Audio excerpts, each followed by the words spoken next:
မင်္ဂလာပါခင်ဗျာအမှတ်9ရက်ွက်တွင်နေရင်းအရာရှိချို့လိုင်းကျ၍လောင်ကစားနဲ့မိုးရေစေဝါလုပ်ငန်းများကိုအကာအကွယ်ပေးနေတဲ့သတင်းကိုတင်ဆက်ပေးပါမယ်ခင်ဗျာအေယာရီတိုင်းကြိုက်လက်မြို့နယ်မြို့မရဲစခန်းမှနေရင်းတာဝန်ယူထားသူများသည်ရက်ွက်တွင်လောင်ကစားပွဲများနဲ့မိုးရေစေဝါရောင်းဝယ်ပေါက်ကားမှုများကိုအရေးယူခြင်းမရှိပဲလိုင်းကြီးရယူကအကာအကွယ်ပေးထားကြောင်းဒေသခံများထံမှသိရပါတယ်ကျိုင်လမျိုးနယ်အမှတ်9ရက်ကွက်အတွင်း၌နေရင်းဖြစ်သူမျိုးကျော်သည်ဘဲဝိုင်းများကိုစင်ဆက်မပြတ်ပြုလုပ်ခွင့်ပေးထားခဲ့ရာ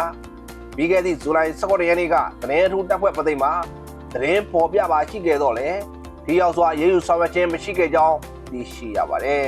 ။မြို့ကနေရင်းကောင်းတော်ဖြိုးဆောင်နဲ့နေရင်းမျိုးကျော်တို့သည်အမှတ်9ရက်ကွက်အတွင်းရှိနေအိမ်အချို့သို့နေရာပြောင်းရွှေ့၍လောင်ကစားပွဲများကိုဆက်လက်ပြုလုပ်လျက်ရှိကြောင်းလည်းသိရှိရပါတယ်။၎င်းနေရင်းများသည်ရက်ကွက်အတွင်းရှိလောင်ကစားပြုလုပ်သူများမူရစ်စေဝါရောင်းဝယ်ပေါက်ကောက်သူများနဲ့နီးကပ်စွာပေါင်းသင်းသွားလာပြီးလိုင်းကြီးယူကအကာအကွယ်ပေးထားကြောင်းဒေသခံများထံမှသိရပါတယ်။နေရင်းမျိုးကျော်သည်ရီယာရီတိုင်းတွင်တာဝန်ထမ်းဆောင်သည့်တတ်မှတ်ကာလ9နှစ်တဲ့ကျော်လွန်နေပြီဖြစ်တော်လဲအခြားမြည်သည့်နေရာသို့မျှပြောင်းရွှေ့ရခြင်းမရှိဘဲဝေကြီးပေးက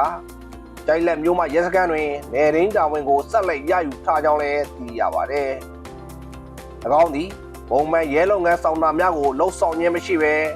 မူရစ်စေဝါရောင်းဝယ်သူများလောင်းကစားသမားများနှင့်အတူဒီသွာလာခြင်းပေါင်းသင်းဆက်ဆံခြင်းများကိုသာ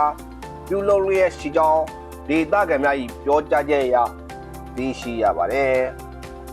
အေယာရီတိုင်းတွင်ဒူးကြားဖြစ်စဉ်သတင်းများကိုသတင်းထူးတပ်ဖွဲ့ပသိမ်မှနေ့စဉ်တင်ဆက်ပေးနေပါတယ်ခင်ဗျာ။